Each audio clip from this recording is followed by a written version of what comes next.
Making এবং content creation নিয়ে কাজ করছি। তবে এখন যেখানে দাঁড়িয়ে আছি, যে ক্যাম্পাসে আমি আছি, বুয়েট আমার জন্য খুবই ইমোশনাল একটা জায়গা। কারণ এক্স্যাক্টলি 10 বছর আগে আমার এই জার্নিটা আমার এই ক্যাম্পাস থেকে শুরু হয়েছিল। সো যে ক্যাম্পাস থেকে আমার এই জার্নিটা শুরু হয়েছে, হয়তো আমি বুয়েটে না পড়লে আমার এখন যে ক্যারিয়ার পাথে আছি এটা হয়তো কন্টিনিউ করা হতো না। সেই ক্যাম্পাসে আমার এক্সপিরিয়েন্সটা আজকে আপনাদের সামনে শেয়ার করবো, এটা আমার জন্য হিউজ একটা প্রিভিলেজ। আমি খুবই সত্যি কথা বলতে আমি একটু ইমোশনাল, বিকজ কখনো ভাবি নাই যে একদম ক্যাম্পাসে এসে যেখান থেকে আমার জার্নি শুরু হয়েছে সেখান থেকেই সব কিছু শেয়ার করবো। আচ্ছা, সো আমি শুরু করছি। আমি একটা স্টোরি দিয়ে শুরু করতে চাই আজকের এই সেশনটা। এবং আমার আজকের স্টোরির মেইন ক্যারেক্টার হচ্ছে একজন কনফিউজড টিনেজার। সো সাময়িকভাবে প্রশ্ন চলে আসে, কেন কনফিউজ, তার সমস্যা কি? ওকে, সো তার কনফিউশনের মূল কারণটা হচ্ছে what M I good at, আমি কিসে ভালো, আমি কিসে এক্সেল করি, বা কোন জিনিসটা আমার জন্য পারফেক্ট। এই ব্যাপারটা খুঁজে পেতে সে একটু ডিফিকাল্টি ফেস করছে। এখন প্রশ্ন চলে আসে কেন, এই ব্যাপারটা কেন এত ইম্পর্টেন্ট তার কারণে? বিকজ তার কোনো ফ্রেন্ড ভালো গিটার বাজাচ্ছে, কোনো ফ্রেন্ড ভালো গান করছে, ড্যান্স করছে ভালো, আবার কোনো ফ্রেন্ড অনেক ভালো ডিজাইন করছে। সো আশেপাশের ফ্রেন্ডসরা এতজন এত কিছু করছে, এটা দেখে তার কাছে মনে হচ্ছে এত মানুষ এত কিছু পারে, আমি কি পারি, তাহলে আমি কিসে পারি? এবং আমি শিওর আপনারা অনেকেই হয়তো ব্যাপারটা ফেস করেছেন। তো তো সে একটা কাজ করলো এই ব্যাপারটাকে মিটিগেট করার জন্য, প্রথমে গিটার শেখা শুরু করলো। 2 থেকে 3 মাস খুব হাইপ নিয়ে শেখা শুরু করলো, বাট ফর সাম রিজন সে আর কন্টিনিউ করতে পারলো। এরপর সে গান শেখা শুরু করলো। সে চিন্তা করলো গিটার যখন টুকটাক পারি, এখন একটু গানের একটু মন দিই, গান শেখা শুরু করলো। একই রকমভাবে 2 থেকে 3 মাস পরে এটাও সে আর কন্টিনিউ করতে পারলো। ফাইন, সে চিন্তা করলো এখন একটু ডিফারেন্ট ডিরেকশনে যায়, আমি একটু স্কেচিং করা শুরু করি, দেখি এটা কেমন লাগে। সো সে স্কেচিং করা শুরু করলো। একই রকমভাবে 3-4 মাস পরে এটাও তার আর ভালো লাগলো, ঠিক আছে। এরপর সে আরেকটু ডিফারেন্ট দিকে গেল, সে অরিগামি নিয়ে কাজ করা শুরু করলো। আপনারা অনেকেই হয়তো জানেন অরিগামি এক ধরনের পেপার আর্ট, কাগজ ভাঁজ করে করে বিভিন্ন শেপ ক্রিয়েট করা হয়। সো এটা নিয়ে সে খুব হাইপ নিয়ে কাজকর্ম করা শুরু করলো। গেস ওয়াট, এটাও সে কন্টিনিউ করতে পারবে না, ঠিক আছে। সো এত কিছু করার পরেও সে আসলে খুঁজে পেল না কোন জিনিসটাতে সে এক্সেল করে বা কোন জিনিসে তার ট্যালেন্ট আছে। এবং এই পর্যায়ে একটু আমি আপনাদের কাছ থেকে জানতে চাই, আপনারা কি কখনো এরকম ফেস করেছেন যে আমার ট্যালেন্ট কিসে বা বুঝতে পারছি না? সো আই থিঙ্ক আমি অনেকের হাত দেখতে পাচ্ছি। সো আমার কাছে মনে হয় আমার এই স্টোরির সাথে আপনারা অনেকেই রিলেট করতে পারবেন। সো বেশ কিছু সময় পার পেতে ওই ঘটনাটা করার কথা বলছি। আমাদের মেইন ক্যারেক্টার এখন ইউনিভার্সিটিতে উঠে গিয়েছে, সে ইউনিভার্সিটিতে ক্লাস করছে এবং এখন পর্যন্ত সে খুঁজে পায়নি তার ট্যালেন্ট কিসে বা কোন জিনিস তাকে এক্সাইট করে, ঠিক আছে। তো তার একটা ক্যামেরা ছিল, ক্যামেরাটা দিয়ে সে মাঝে মধ্যে পশু পাখির ছবি তুলতো, ফুল পাতার ছবি তুলতো, এবং বাকি 9% টাইমই ড্রয়ারের ভিতরে পড়ে থাকতো ক্যামেরা। আপনাদের কি এরকম কারো আছে যে খুব শখ করে ক্যামেরা কিনেছিলেন বাট এখন ড্রয়ারের মধ্যে পড়ে থাকে? হ্যাঁ, আমি অনেককেই দেখতে পাচ্ছি, খুবই কমন একটা ব্যাপার। কেনার সময় খুব শখ করে কেনা হয়, বাট 2-1টা ফুল লতার ছবি তুলে সেটা পড়েই থাকে। সো আমাদের এই স্টোরির মেইন ক্যারেক্টারের ক্ষেত্রে সেই ব্যাপার। তার ইউনিভার্সিটিতে ফ্রেন্ডরা মিলে একবার প্ল্যান করলো তারা একটা শর্ট ফিল্ম বানাবে, ঠিক আছে। স্টোরি রেডি, কনসেপ্ট রেডি, গল্প রেডি। সমস্যা হচ্ছে এটা শুট করবে কে, এডিটটা করবে কে, তারা কেউ তো ব্যাপার পারে না। তো আমাদের যে মেইন ক্যারেক্টার, তার যেহেতু একটা ক্যামেরা ছিল এবং তার ফ্রেন্ডসরাও জানতো, তারা বললো তো একটা ক্যামেরা আছে, একটা কাজ কর, তুই একটু শুট করে দেবে। বাট এটা মাথায় রাখবেন আমাদের মেইন ক্যারেক্টারের কিন্তু কোনো আইডিয়া নেই ব্যাপারটা সম্পর্কে। সো সে ক্যামেরাটা যখন পড়েই আছে, আব্বু বলতেছে কেনার সময় তো খুব লাফালাফি করছিলি, এখন কেন ইউজ করছ না, এরকম একটা ব্যাপার। সো সে চিন্তা করলো ঠিক আছে, আমি একটু এটা ব্যবহার করা হবে আমার, আমি রাজি হয়ে যাই, আমি শ্যুট করে দিব, আমাদের মেইন ক্যারেক্টার বলছে। এবং সে এই শর্ট ফিল্মটা একদম কাঁচা হাতে পুরোটা শ্যুট করে দিল, যতটুকু তার কাছে পসিবল হয়েছে। শ্যুট করাটা এখন সমস্যা হচ্ছে এডিট করতে, তাদের কোনো এডিটরও নাই এবং এমন কোনো ফ্রেন্ডও নাই যারা এডিট করতে পারে। আমাদের মেইন ক্যারেক্টার একটা ল্যাপটপ ছিল, একটা পটেটো ল্যাপটপ ছিল যেখানে একটা এডিটিং সফটওয়্যার ছিল। সে বললো ঠিক আছে, যখন আমি করেছি এডিটটা আমি করে দিই, কোনো সমস্যা নেই। সো তাদের ফ্রেন্ডদের রিকোয়েস্টে সে এডিটিংটাও পুরোটা করে দিল, একদম কাঁচা হাতে যতটুকু সে পেরেছে। সো এই যে প্রসেসটা, শুটিং করা, এডিটিং করা এবং ফাইনালি একটা আউটপুট বের করে নিয়ে আসা, তার কাছে অনেক এডিটিং মনে হতো, বেশ ইন্টারেস্টিং তো ব্যাপার। সো সে যে চেষ্টা করা শুরু করলো, আরও কিছু ভিডিও বানানো শুরু করলো, একদম শখের বসে। থাকে না একটা জিনিস ভালো লাগলো আপনার করতে, তখন রিপিটেডলি কিছু ব্যাপার করা কাইন্ড অফ ফিল। সো এর পরের 3 বছর স্লোলি ভিডিও মেকিং এর প্রতি তার একটা ইন্টারেস্ট গ্রো করা শুরু করে। এবং এই 3 বছরকে আমি যদি একটু ব্রেকডাউন করি, প্রথম বছরে সে ডিসাইড করলো সে এটা নিয়ে কাজ করবে। থাকে না যে একদম ফার্স্ট স্টেপ, যে ব্যাপারটা বেশ ইন্টারেস্টিং, আমি একটা ভিডিও বানিয়েছি, এখন আমি এটা নিয়ে একটু কাজ করা শুরু করবো। তো এই ডিসিশনটা সে নিল। সেকেন্ড ইয়ারে সে কিছু ট্রেনিং নেওয়া শুরু করলো, কারণ সে যখন এই ব্যাপারগুলো নিয়ে কাজ করা শুরু করলো সে দেখলো যে ব্যাপারটা তো সহজ না। চাইলাম ক্যামেরাটা হাতে দিলাম, করে ফেললাম, ব্যাপারটা এইভাবে ওয়ার্কআউট করে না। সো সে কিছু অনলাইন ট্রেনিং দেখা শুরু করলো, সে কিছু ফিল্ম ফেস্টিভ্যালে যাওয়া শুরু করলো, ফিল্ম গ্যালারিতে যাওয়া শুরু করলো। থার্ড ইয়ারে এসে সে ফাইনালি দেখতে পারলো সে না আস্তে আস্তে ভালো করছে। সো প্রথম 2 বছর যে ব্যাপারটা নিয়ে তার কিছুটা আগ্রহ ছিল এবং চেষ্টা করে যাচ্ছিল, থার্ড ইয়ারে এসে সে অ্যাকচুয়ালি ওই স্পার্কটা দেখতে পেল যে আচ্ছা আমার ভিডিওগুলো তো ভালো হচ্ছে, অ্যাটলিস্ট যখন থেকে শুরু করেছিলাম সেটা কম্পারিজন। এবং সে তখন ডিসাইড করলো এটাকে আর সিরিয়াসলি সে এক্সপ্লোর করবে। সেই ঘটনাটার আরো 5 বছর পরে আমাদের মেইন ক্যারেক্টার এখন ফটোগ্রাফি, ফিল্ম মেকিং, প্রেজেন্টেশন নিয়ে ফুল টাইম করছে। এবং অনেকেই হয়তো গেস করেছেন এই স্টোরিটা হচ্ছে আমার নিজের স্টোরি। আমার স্টার্টিং হয়েছিল, এবং আমি যদি একটু আমার মেমোরি রিকল করি আপনাদের সাথে, এটা হচ্ছে বুয়েটের আমাদের ফার্স্ট ইয়ারে। ওই যে বলেছিলাম আমি টুকিটাকি গিটার বাজাতে পারি, টুকিটাকি গান শেখার ট্রাই করছিলাম। সো ওইটার পথ ধরেই হচ্ছে আমরা একটু ফ্রেন্ডরা মিলে বসার চেষ্টা করেছিলাম। আমার হাতে দেখতে পাচ্ছেন গিটার আছে, এটা 2015-এর কথা, মাত্র ফার্স্ট ইয়ার পরে ক্লাস শুরু হয়েছে, মেবি হয়েছে এরকম একটা সময়। So there is that. এটা হচ্ছে আমার স্কেচিং এরা, যখন আমি স্কেচিং শুরু করেছিলাম।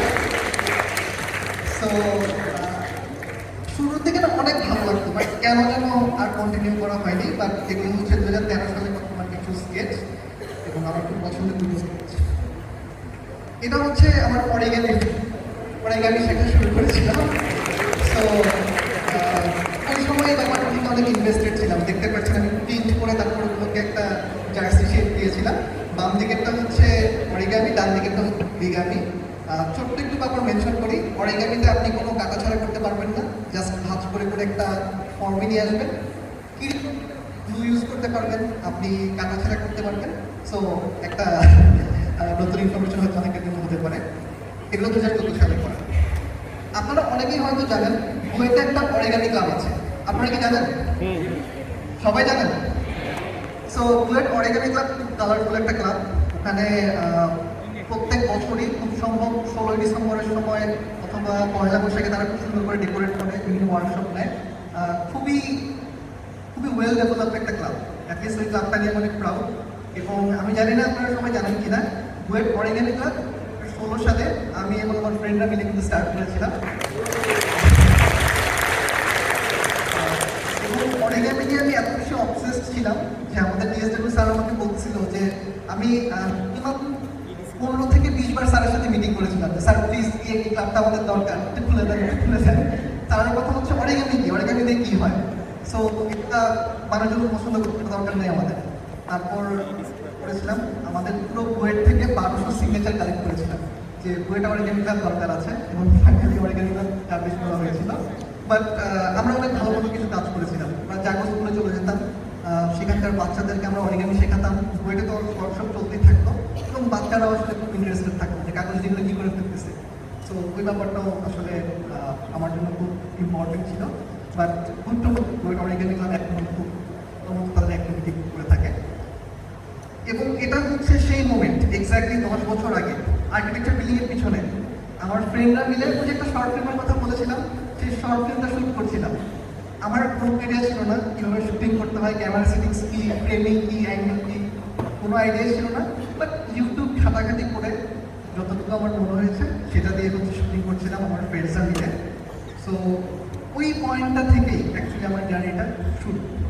আচ্ছা, সো যখন আমি এই নতুন একটা হবির সাথে পরিচিত হলাম, তখনই না বিভিন্ন ছোটো ছোটো ডিসিশন মেকিং আমি নিজেই করতে শুরু করলাম। কারণ এর আগ পর্যন্ত না আমি kind of go with the flow type একটা মাইন্ডসেটে আগাতাম। ফর এক্সাম্পল, আমার এইচএসসি শেষ হয়েছে, এখন ঢাকা ভার্সিটিতে পরীক্ষা দাও, ওয়েটে দাও, বিভিন্ন ইঞ্জিনিয়ারিং ইউনিভার্সিটিতে পরীক্ষা দাও, বিকজ সবাই দিচ্ছে, এটাই নর্ম, এটাই নিয়ম। ওভাবে আমি চলতাম, মানে ওভাবেই আমার সব প্ল্যান সেট করা থাকতো। বাট যখন আমার একটা নতুন হবি ক্রিয়েট হলো, তখনই না কিছু ডিসিশন যেটা কমপ্লিটলি আমার নিজের, ওটা এক্সপিরিয়েন্স করা শুরু করলাম। এবং আমার জন্য ব্যাপারটা কমপ্লিটলি নিউ ছিল যে আমি কি আমার সেভিংস খরচ করে এখন একটা ক্যামেরাতে ইনভেস্ট করবো সো দ্যাট আমি এই স্কিলটাতে ভালো করতে পারি। আমি কি ওই ট্যুরটাতে যাবো যেখানে ফ্রেন্ডরা যাওয়ার প্ল্যান করছে যাতে করে আমি কিছু কন্টেন্ট পাই। আগে কিন্তু এই ব্যাপারটা নিয়ে এত চিন্তা করার কিছু ছিল না, ইচ্ছা হলে যাবো, আদারওয়াইজ যাবো। বাট যখন আমার একটা নতুন হবি গ্রো করা শুরু করলো এবং একটা সিরিয়াস হবি, আমি ডিসিশন মেকিং প্রসেসে বেশ কিছু পরিবর্তন দেখতে পেলাম। অনেক কিছু চিন্তা করছিলাম, নিজের কমপ্লিটলি নিজের কিছু ডিসিশন নিজেই নিচ্ছিলাম, etcetera etcetera. But maximum decision ছিল ছোটো ছোটো, তাদের ইম্প্যাক্টগুলো ছিল অনেক ছোটো ছোটো। সামটাইমস কিছু মাঝারি ডিসিশন, আমি কি টিউশনি ছেড়ে একটা প্রজেক্টে একটু টাইম দিব সো দ্যাট আমার পোর্টফোলিওটা একটু বাড়ে, এই ধরনের ডিসিশন। সো এই ডিসিশনগুলোর কোনোটারই অনেক হিউজ ইম্প্যাক্ট ছিল না, ছোটো ছোটো ইম্প্যাক্ট ছিল। কিন্তু যখন আমি গ্র্যাজুয়েশন করলাম বা গ্র্যাজুয়েশন সামনে, ওই সময়টাই আমার লাইফের সবচেয়ে ডিফিকাল্ট ডিসিশন নিতে হয়েছে। কারণ ওই স্পেসিফিক মোমেন্টে আপনার হাতে দুটো পথ, যে কোনো একটা আমি চুজ করতে পারবো এবং খুবই হিউজ একটা ডিসিশন। প্রথম অপশনটা কী ছিল, আমি ইঞ্জিনিয়ারিং ক্যারিয়ার পারসু করবো, কারণ আমি এটাই পড়েছি এবং এটাই হয়ে আসতেছে যারা বইটা পড়াশোনা করে সাধারণত সেই ক্ষেত্রে। এটার রোড ম্যাপটা না অনেকটা স্ট্রেট ফরওয়ার্ড ছিল, গ্র্যাজুয়েট করবো, একটা জব সিকিউর করবো এবং একটা স্টেবল ফিউচারের লক্ষ্যে করে যাবে, মোটামুটি স্ট্রেট ফরওয়ার্ড। এবং আমাদের অনেক সিনিয়র অ্যালামনাই তারা এটা করে আসছে বহু বছর ধরে ধরে। অন দি আদার হ্যান্ড আমার আরেকটা অপশন ছিল, আমি ক্রিয়েটিভ ফিল্ডে, এই যে একটা হবি আমি ফর দ্য লাস্ট 3 ইয়ার্স ধরে গ্রো করছি, এটা কি ক্যারিয়ার, এরকম একটা সমস্যাটা কি? সমস্যাটা হচ্ছে আমি তো আসলে জানি না প্যাথটা কি। আমি যেটাকে ক্যারিয়ার হিসেবে নিব, হবি থেকে ক্যারিয়ারের ট্রান্সফরমেশন, এই ব্যাপারটা তো আমি খুব একটা ভালো জানি না। কারণ খুব একটা বেশি ব্রেটিয়ান আসলে ছিল না যারা কিনা ইঞ্জিনিয়ারিং ছেড়ে ক্রিয়েটিভ ফিল্ডে কাজ করে, বা থাকলেও তাদেরকে রিচ আউট করাটা আমার জন্য সম্ভব হয় না। সো এমন একটা ব্যাপার যেটা দিয়ে আমি অনেক ইন্টারেস্টেড, বাট আমি তো আসলে শিওর না এটাকে আমার জন্য ওয়ার্ক আউট করবে কিনা। সো খুবই ডিফিকাল্ট একটা সিচুয়েশন ছিল আমার জন্য গ্র্যাজুয়েশনের সময়। এটা হচ্ছে 2019-এর কথা বলছি। সো আমার জন্য কাইন্ড অফ একটা রেড পিল ব্লু পিল সিচুয়েশন ছিল এটা। যারা নেটফ্লিক্স দেখছেন তারা অলরেডি রেফারেন্সটা হয়তো জানেন। তো আমি যদি শর্টে বলি যে আমার যে কোনো একটা অপশন নেওয়া যেত এবং যে অপশনটা আমি এখন নিয়ে ফেলবো অল্টারনেটটা খুব সম্ভব আমি আর ব্যাক করতে পারবো, রাইট? সো ওই সময় আরও ডিফিকাল্ট হয়ে গেল এই ব্যাপারটার জন্য। আমার প্যারেন্টস আমাকে বললো যে তুমি ভালো মতো চিন্তা করে দেখো, তোমার কাছে যদি মনে হয় যে এটা তোমার জন্য রাইট ডিসিশন, দেন আমাদের আসলে কোনো সমস্যা নেই, লাইফটা তোমার। আমি চিন্তা করে মনে মনে ভাবছিলাম যে হয়তো আমাকে জোর করে বলবে আরেকগুলো কি পাগলামি কথা বলতাম, ইঞ্জিনিয়ারিং করেছো ইঞ্জিনিয়ারিং করতে হবে, তখন হয়তো আমি থাকে না ব্যাক সাবকনসিয়াসলি মনে করার একটা ব্যাপার যে আপন মোটামুটি বলেছে রাজি হয় না, আমি তেমনটাই করবো। বাট যখন আমার কাছে ফুল ইন্ডিপেন্ডেন্স চলে আসে, যে এমন একটা ডিসিশন যেটা আমার লাইফ ফরএভার অল্টার করে এবং এটা আমাকেই নিতে হবে। সো ওই সিচুয়েশনটা আমার জন্য খুব পেরেছিল না করতে হয়েছিল, কারণ এখানে যদি আমি কোনো ভুল ডিসিশন নেই আমাকেই সাফার করতে হবে। অন দি আদার হ্যান্ড আমি যদি ভালো ডিসিশন নেই সেটার পজিটিভ ব্যাপারগুলো হয়তো আমি নিজে রাখি। সো অনেক চিন্তা ভাবনা করার পর আমি ডিসাইড করলাম আমি এটা নিয়ে কাজ করবো, আমি ক্রিয়েটিভ ফিল্ডে কাজ করবো। ঠিক আছে, আমি এটা অনেক এনজয় করি, ইঞ্জিনিয়ারিং আমি খুব এনজয় করি। টু বি ভেরি অনেস্ট খুব একটা এনজয় করতাম না, আমার বাট এই ব্যাপারটাতে আমি অনেক বেশি ইন্টারেস্টেড ছিলাম। সো অনেক চিন্তা ভাবনার পর আমি ডিসাইড করলাম আমি এটাই করি। যদিও অনেক কনফিডেন্টলি আমি ডিসিশনটা নিয়েছিলাম, বাট ভিতরে ভিতরে আমি খুবই স্কেয়ার্ড ছিলাম, কারণ এই ব্যাপারটা যদি ব্যাকফায়ার করে তাহলে সবার কাছ থেকে আমি কথা শুনবো, থেকে অনেক পিছিয়ে থাকবো এবং probably for the rest of my life আমি রিগ্রেট করতে থাকি যে কেন আমি এই ডিসিশনটা নিই।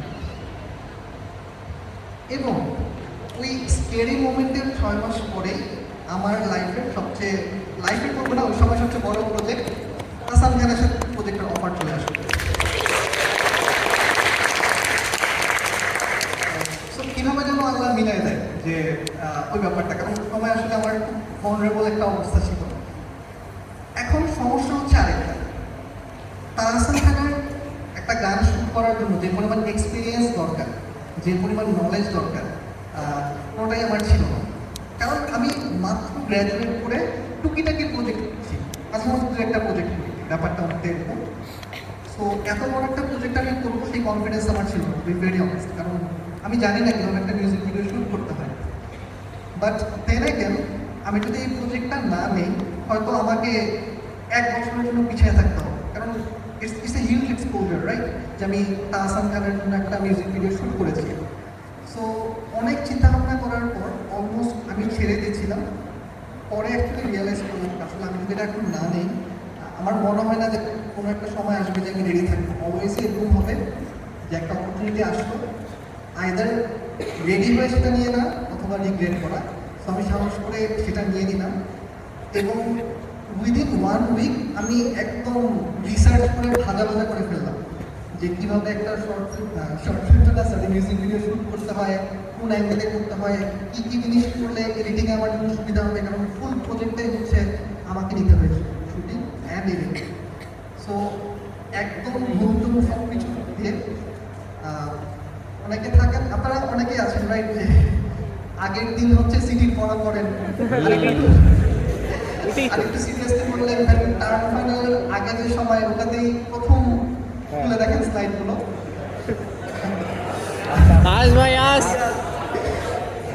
And to be very honest, আমার সেই অভ্যাসগুলো এই প্রজেক্টটা করার সময় অনেক হেল্প করেছে।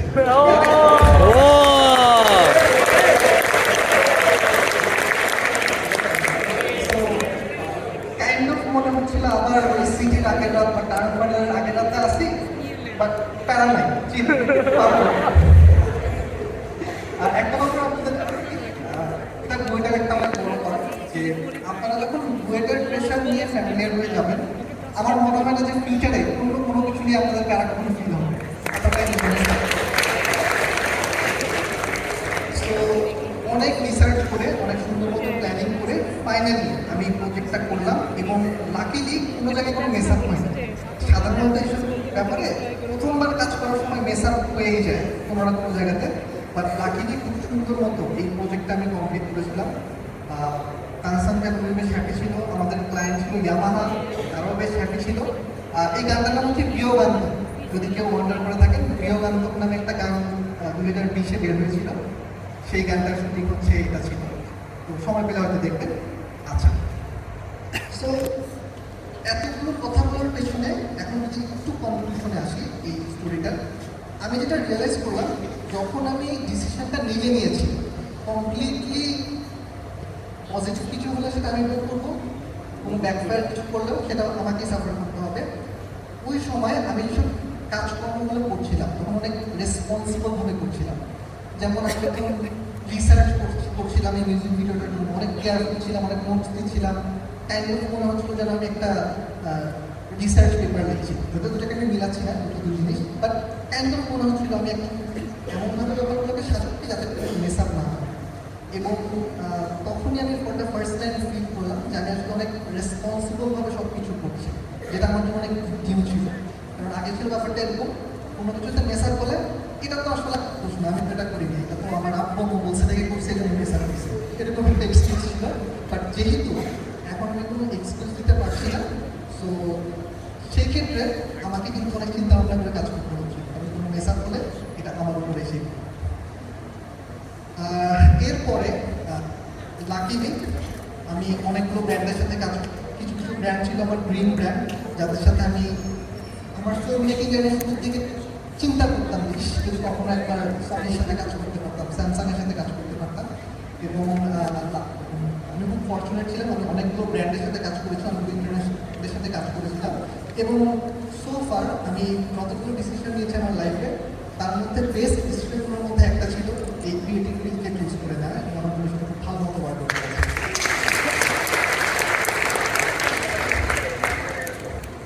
আচ্ছা, সো এখন আপনাদের অনেকের একটা প্রশ্ন থাকতে পারে, তাহলে কি ব্যাপারটা এরকম আমার যা ইচ্ছা হয় সেটাই আমি করবো, এটাই কি বটম লাইন? আমার আজকের যে স্টোরিটা আমি শেয়ার করলাম, এক্সপিরিয়েন্সটা শেয়ার করলাম, নট এক্স্যাক্টলি। আমার কাছে মনে হয়, যেটা আমি বিলিভ করি, আপনি যখন কোনো আননোন প্যাথে হাঁটার প্ল্যান করবেন বা কোনো আননোন প্যাথে হাঁটবেন, এরকম একটা সিচুয়েশনে পড়বেন, তিনটা ব্যাপার খুবই ক্রুশাল, এটা আমি পার্সোনালি বিলিভ করি এবং আপনারা খুব ভালো মতো ওয়ার্কআউট করেছেন, সেই ব্যাপারটাই আমি একটু আপনাদের সাথে শেয়ার করি। নাম্বার ওয়ান, যেটা আমার কাছে মনে হয় আমি যখন শুরুতে হবি চুজ করেছি তখন ঠিকমতো মেনটেন করিনি। কেউ কি গেস করতে পারবেন প্রথম পয়েন্টটা কি হতে পারে, যেটা আমি আগে করিনি বা মেনটেন করিনি? Give up. আরেকটু জোরে শোনা যাচ্ছে না। গিভ আপ, কনসিস্টেন্সি বলেছেন। ক্লোজ। Anyone else? প্যাশন। আরেকটু জোরে। রেসপন্সিবিলিটি। আচ্ছা, রেসপন্সিবিলিটি। আরেকজন রাইট অ্যান্সার দিয়েছিলেন, আরেকবার কি বলবেন? টাইম। কেউ কি টাইম? হ্যাঁ, সবগুলো রাইট, বাট যেটা অনেক বেশি ক্রুশাল ছিল সেটা হচ্ছে টাইম।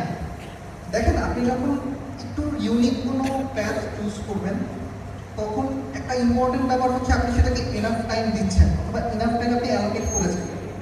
আপনি জাস্ট চিন্তা করলেন একটা জিনিস করবেন এবং টাইম দিলেন সেটার হাফের হাফ, তাহলে কিন্তু ওটা কখনোই আপনি করতে পারবেন না, যেটা আমার ক্ষেত্রে হয়েছে। আমি 2-3 মাসের বেশি আসলে পেশেন্ট ছিলাম না, 2-3 মাসের মধ্যে আমি বোর হয়ে যাচ্ছিলাম, সুইচ করে ফেলছিলাম। বাট এইভাবে আসলে জিনিসগুলো কাজ করে, আপনাকে পেশেন্ট থাকতে হবে, লেগে থাকতে হবে, ইনাফ টাইম অ্যালোকেট করতে হবে। আপনি যদি এনাফ টাইম অ্যালোকেট করতে না পারেন, আমি বলবো দরকার নাই সেই প্যাথে যাওয়া।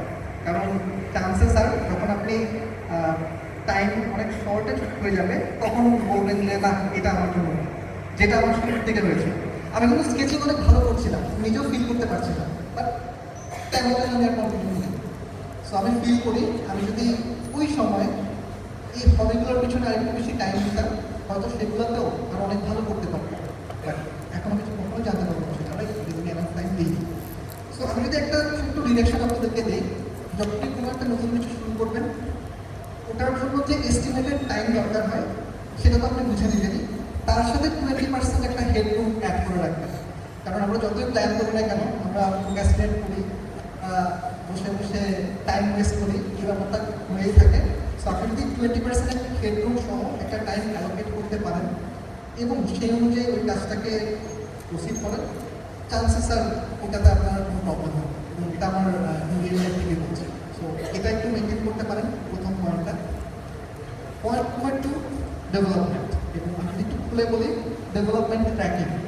দেখেন, আপনি যখন ডিফারেন্ট কিছু শুরু করবেন, একটা ইউনিক ম্যাথে হাঁটা শুরু করবেন, একটা কমন প্রবলেম হচ্ছে আপনি একটা লুপে আটকে যাবেন। প্রথম দিকে খুব ভালো লাগবে, অনেক ভালো করতে থাকবেন, অনেক ডেভেলপমেন্ট দেখবেন, বাট একটা সময় যে আপনার কাছে মনে হবে আপনি স্টার্ট হয়ে যাচ্ছেন, একটা লুপে ঘুরছেন। এবং এই ব্যাপার স্পেশালি যদি ক্রিয়েটিভ ফিল্ড থেকে কাজ করেন, একটা জায়গাতে গিয়ে বারবার সার্কেল করা কি কমন একটা ব্যাপার। সো এটা থেকে ব্রেক করার জন্য আপনাকে যেটা করতে হবে, কনস্ট্যান্টলি একটু ট্র্যাক করতে হবে। যে আপনি এখন যে ফেজে আছেন একটা নির্দিষ্ট ইন্টারভাল পরে আপনি কি ডেভেলপ করেছেন নাকি একই জায়গাতে ঘুরছেন। এবং হয় কি জাস্ট বিকজ অনেকে এই ট্র্যাকিংটা করে না, দেখা যায় যে তার কাছে মনে হয় এটা কিন্তু আমার জন্য না, where is the problem is সে আসলে ডেভেলপমেন্টের ট্র্যাক করছেন। আমি পার্সোনালি কী করতাম, আমি একটা লগ মেনটেন করতাম, এটা ডায়েরি হতে পারে, কোনো ক্লাউড ডকুমেন্ট হতে পারে, যেটা আপনার জন্য সুবিধা হয়। আপনি একটা নির্দিষ্ট ইন্টারভিউ পর অনেকগুলো গ্রো করেন এবং সেখানে আপনি যে জিনিসটা নিয়ে কাজ করছেন সেটা রেকর্ড করা শুরু করেন এবং আপনি একটু ইভ্যালুয়েট করুন যে আপনার আগের কাজটা এবং পরের কাজটা কতটুকু ডিফারেন্স এসেছে। আমি পার্সোনালি যেটা করতাম, যদি পরপর 3টা রো সেম থাকে এবং ডেভেলপমেন্ট নেয়, দ্যাট মিনস এটা একটা অ্যালার্মিং সিচুয়েশন, কিছু না কিছু একটা আমাকে করতে হবে, অথবা কিছু না কিছু আমি রং করছি যার কারণে আমার কোনো ডেভেলপমেন্ট নাই, এবং তখন সবচেয়ে বেশি ফোকাস আপনাকে করতে হবে। এটা যদি মেনটেন করতে পারেন, আই হোপ আপনাদের যে একটা সার্কেলে ঘোরার ব্যাপারটা এটা সলভ হয়ে যাবে, এবং এটা আমাকে অনেক বেশি হেল্প করেছে। প্রবলেম একটাই, কন্টিনিউয়াসলি এটা মেনটেন করাটা অনেক টাফ হয়ে যাবে।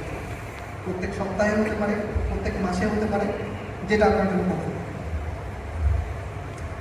নাম্বার 3, এনজয়মেন্ট, এবং এটা আমার পার্সোনাল ফেভারিট। এখন দেখেন, আপনি যখন ডিফারেন্ট কিছু করতে যাবেন অনেক বাধার সম্মুখীন হবে এবং অনেকে অনেক কথা বলবে। একজন কেউ বলবে এটা কী করতেছো, কেউ বলবে এটা তো কোনো ফিউচার নাই, কেউ বলবে এত বড় রিস্ক কেন নিচ্ছ, অনেকে অনেক কিছু বলবে। একদম বলবে এটা করো, একদম বলবে সেটা করো। সো ওই সময় কনফিউজ হয়ে যাওয়াটা খুবই স্বাভাবিক এবং ওই সময় ডিমোটিভেটেড হয়ে যাওয়াটা খুবই কমন একটা ব্যাপার। এখন এক্স্যাক্টলি ওই মোমেন্টে আপনি যদি আরও মোটিভেটেড থাকতে চান, মানুষের কথা খুব একটা কানে নিতে না চান, সেই ক্ষেত্রে সবচেয়ে ইম্পর্টেন্ট হচ্ছে ওই কাজটাকে এনজয় করা। আপনি যখন একটা কাজ এনজয় করবেন, মানুষজন কী বলছে না বলছে বা কি ফোরকাস্ট দিচ্ছে আপনাকে আপনার ফিউচার সম্পর্কে, এটা তো খুব একটা কানে নিতে হবে না। কারণ সবচেয়ে ইম্পর্টেন্ট ব্যাপার হচ্ছে পরের দিন কাজ করার জন্য আপনি এক্সাইটেড থাকছেন এবং ট্রাস্ট নিয়ে ব্যাপারটা অনেক রেয়ার।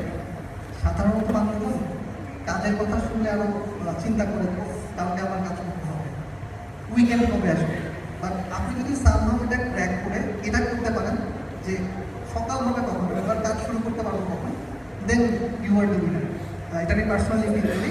সো এটা মাথায় রাখবেন, আপনি যখন ইউনিক কোনো কাজ করবেন, এবং সেটা আসলে ইউনিক কাজও হতে হবে না, আপনি যদি কনভেনশনাল কাজও করেন, এনজয় কীভাবে করা যায় এই ব্যাপারটা একটু এনজয় করতে পারেন। যদি এটা আপনি এনজয় করতে পারেন, আমার কাছে মনে হয় না যে বিভিন্ন ধরনের কথাবার্তা বা বিভিন্ন ধরনের রং ফোকাস আপনার কেন নিতে হবে। আমি শেষ করার আগে একটা ব্যাপারে একটু বলবো, সেটা হচ্ছে আপনার লাইফে অনেক মানুষ অপিনিয়ন আপনি পাবেন, অনেক মানুষ অনেক ধরনের ডিরেকশন আপনাকে দিতে যাবে, অনেক ধরনের অ্যাডভাইস দিতে যাবে। সামটাইমস সেগুলো খুব ভালো অ্যাডভাইস হবে, সামটাইমস সেগুলো আপনাকে রং ডিরেকশনে নিয়ে যেতে পারে। বাট এটা একটু মাথায় রাখবেন, যখন আপনি আপনার ডিসিশন নিজে ইভ্যালুয়েট করে, নিজে চিন্তা করে নিজে নেবেন, সেই ডিসিশনগুলোই আপনার লাইফের বেস্ট ডিসিশন হবে। তো এতক্ষণ আমার এতগুলো কথা শোনার জন্য আপনাদেরকে অসংখ্য ধন্যবাদ। আমি আশা করছি এই ব্যাপারটা হয়তো কারো ক্ষেত্রে কাজে লেগেও যেতে পারে। সবাই ভালো থাকবেন, সুস্থ থাকবেন।